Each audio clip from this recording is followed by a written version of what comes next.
김구 선생님 피난처.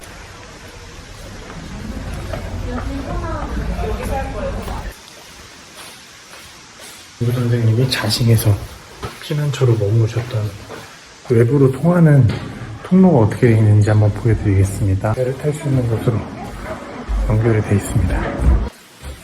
방, 식당이라고 되어 있죠. 여기가 이제 김구 선생님이 피신하셨던 자싱에 있는 김구 선생님의 거처입니다. 여기서 이제 위험한 상황이 닥치면 바로 탈출하셨다고 합니다. 김구 선생님이 머무셨던 침대이고요.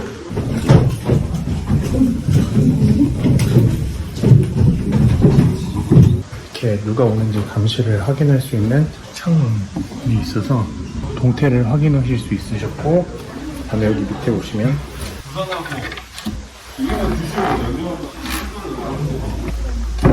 누가 위로 쳐들어오면은 이제 바로 빠져나갈 수 있는데, 바로 여기 보이시는 배를 타고 바로 저쪽으로 강을 타고 바로 피신 도망을 갈 수 있도록, 아까 그 방에서 보신 그 비밀 통로를 통해 가지고 밑으로 내려와서 이 배를 타고 항상 피난을 갈 수 있게, 피난하기에는 최적의 장소라고 볼 수 있습니다.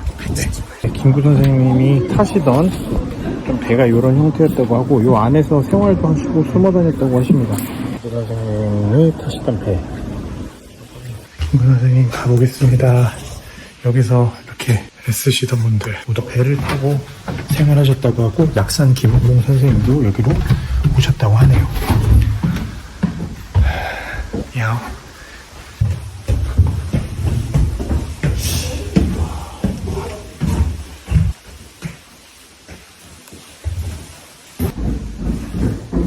신동생 모부침실. 이분들이셨대요.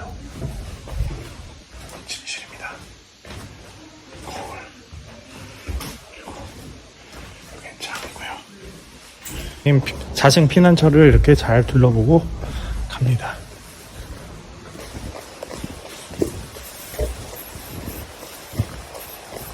김구 선생님이 다니셨던 길이 되겠네요.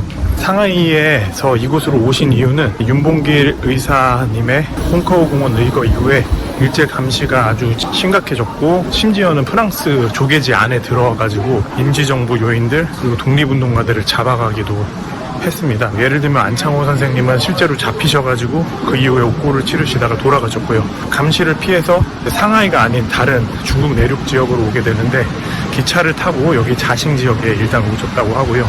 그 오는 과정에서 이제 미국인으로 변장하고 상하이에서 약 20일 정도 숨어서 지내시는 동안 미국인 선교사인 피치의 도움을 받아서 숨어서 지내셨고, 자싱으로 오는 상하이를 탈출하기 위해 가지고는 백인 남성으로 얼굴에 화장도 하고 변장하고 탈출하셨다고 하네요. 저희 할아버지도 광복군 3지대에 합류하기 위해서 일본을 탈출해서 한반도를 가로질러 갈 때 변장을 하고 거지로 변장도 하고 기차도 몰래 타고 하면서, 지금 이 지역은 예전 모습 그대로 이렇게 보존이 돼 있어 가지고 보면서도 김구 선생님이 다니셨던 그 길을 걷는 듯한 그런 느낌으로 다니고 있습니다.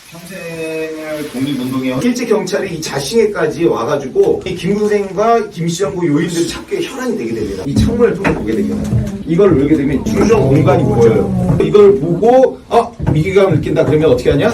이 바닥에 피난구가 있습니다. 이렇게 들면 이 바닥으로 이제 연결이 되고요. 이 바닥으로 연결이 되고, 이 바닥으로 연결될 때 어디라고 하냐면 저 뒤쪽에 보시게 되면 강이 있죠. 네, 저희가 나무가 되게 되는데, 나무로 바로 나갈 수 있게끔 피신할 수 있게끔 하게 되는 거고요. 배를 타고 이제 나갈 수 있게끔 되어 있는 구조가 되겠고요. 2층에 보게 되면 거주 공간이 있습니다. 생활 공간이 있게 되는데요. 안에 서서 생활도 했지만 사실상 선상 생활을 더 많이 했다고, 흰색천이나 뭐 이러한 것을 표식했을 때는 안전하다. 그래서 이제 들어와서 생활을 하시게 되는 거죠. 예, 선상회의가 이제 있었던 것이라고 할 수가 있겠죠. 그 영화 그 일정인가요? 김홍봉 역할을 했던 항저우에서 이제 배를 타고 이랑사랑 김홍봉이라고 뭐 이렇게 자기가 가리키잖아요. 황해도 해주 출신인데 안중근 의사도 황해도 해주 출신이세요. 김구 선생님은 일찌감치 동학에 참여를 하십니다. 황해도 해주의 동학군 접장이었어요. 행동대장과 같은 접장이었는데, 그것을 막았던 선봉장이 누구냐면 안중근이었어요. 홍위 장군이라서 붉은색 옷을 입고 말을 타고 나가는 홍위 장군이라고 안중근 의사가 그때 이제 불려졌다고 합니다. 어떻게 보면 그 상대의 적군이죠. 적군인데 안중근 의사의 아버지였던 안태은 선생님이 김구 선생님을 만나서 설득을 시키죠. 안정근, 안공근. 이분들하고 긴밀하게 교류를 해왔고, 그 이후에 김구 선생님 같은 경우는 임시정부 활동을 할 때에 안정근, 안공근과 같이 활동을 하게 되는 것이죠. 그런 인연도 있는 관계라고 볼 수가 있겠습니다. 치아포 사건이라고 혹시 들어보셨나요? 명성황후가 시해되고 난 이후에 황해도 일대에서 어느 일본인이겠습니다. 그거를 안 이제 고종이 사형 집행을 정지시킨 거죠. 당시에 사형을 집행하려면 황제의 승인을 받았어야 됐어요. 김구 선생님이 살아남을 수 있었습니다. 동료들의 도움을 받아서 탈옥을 하죠. 상동 청년의 집단이 뭐였냐면 독립운동가들이 모여있는, 그래서 거기에 들어가심으로 인해서 독립운동의 기반들이 만들어지게 된 것이죠. 그 이후에 그런 인적 자원들을 통해서 김구 선생님이 나중에 독립운동을 하실 때 도움을 많이 받게 되게 됩니다. 김구 선생님 같은 경우는 동학에도 가셨고 불교에도 들어가셨었고, 그리고 기독교에도, 어떻게 보면 사상적으로 모든 것을 다 통달하셨던 분이라고 얘기를 합니다. 일제에게는 김구 선생님을 체포하기 위해서 혈안이 되게 되죠.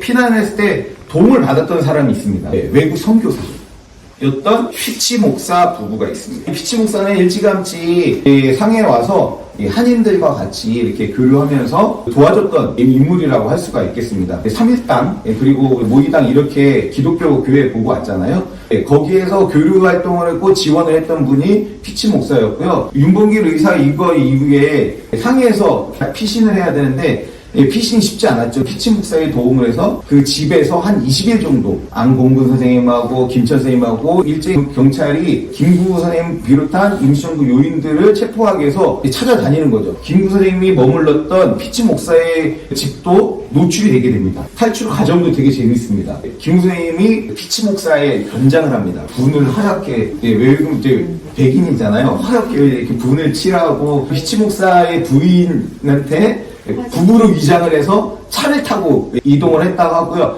중간에 기차를 타고 여기까지 이제 오게 되었다는 일화가 근거지를 마련할 수 있었던 거는 도와줬던 인물이 그 축부청 저보성이라고 하는 인물이 되겠는데요. 이 일대의 성장, 지금의 시장과 같은 역할을 했던 분이라고 할 수가 있습니다. 상해에서도 어느 정도의 영향력을 행사했던 분이었고요. 국민당 간부로서의 활동을 했던 분이라고 할 수가 있겠습니다. 이 분과 직접적으로 연결될 수 있는 부분이 고리가 없는데 그 고리 역할을 했던 분이 누구냐면 박찬익 선생님이었어요. 박찬익 선생님이 1930년에 이미 국민당에 들어가서 국민당 간부로서 활동을 하고 있었거든요. 김 선생님이 피신을 해야 되니까 그 피신하는 루트를 만들어줬던 것이 박찬익 선생님이었고, 박찬익 선생님이 이제 준국민당의 간부하고 연결을 해서 만들어줬던 것이 축부청이었다. 이 청의 진짜 아들이라고 할 수가 있겠습니다. 주자이로이라고 해서 천성성의 부인이에요. 근데 이분의 도움도 받게 됩니다. 그 도움을 받았던 곳이 어디냐면 저희가 해협의 제천별장이 되겠고요. 그에 대한 일화는